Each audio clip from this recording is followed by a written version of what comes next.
The honorable mention is more so is about Bo Jackson. So it's not a specific game or moment or anything like that.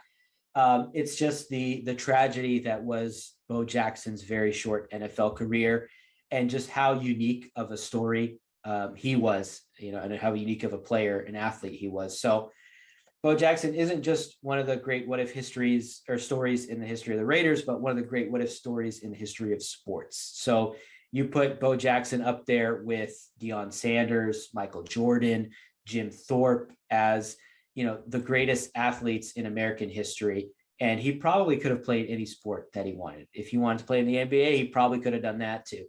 But Bo Jackson was selected with the first overall pick after an incredible career with the Auburn Tigers by the Tampa Bay Buccaneers. He refused to play for them because of some shenanigans they did with him visiting team facilities that got him in trouble with the NCAA. So he basically gave a middle finger to Tampa Bay, said, I'm not playing for you guys. So he goes on to play baseball with the Kansas City Royals organization.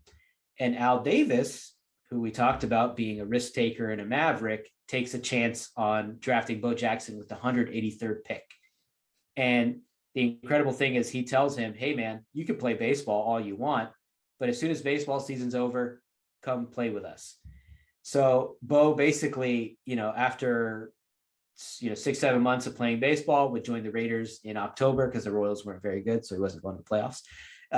But he was just incredible with the Raiders. And his best season was in 1989. He had 1,000 yards in 10 games.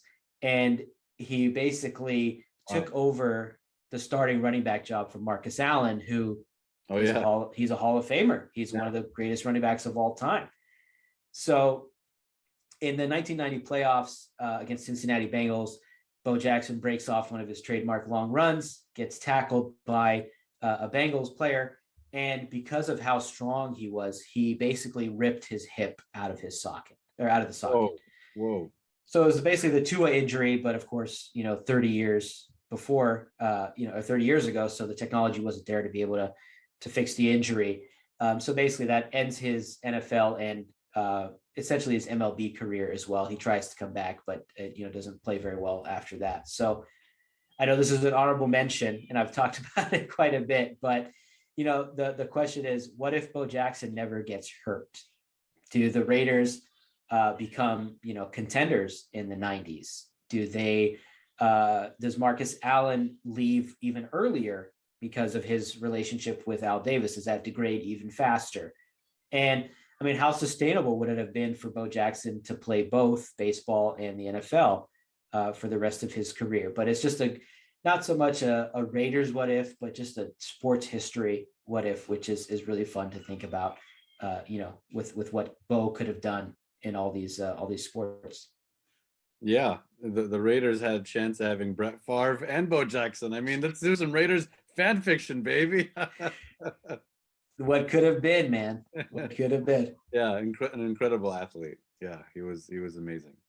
And I know there's a generation of football Raiders fans that are fans of the Raiders just because of Bo Jackson. I have a friend that grew up in North Carolina, and he's a Raiders fan just because of Bo Jackson. So, the appeal was incredible, and he's just a legendary athlete and NFL player. So.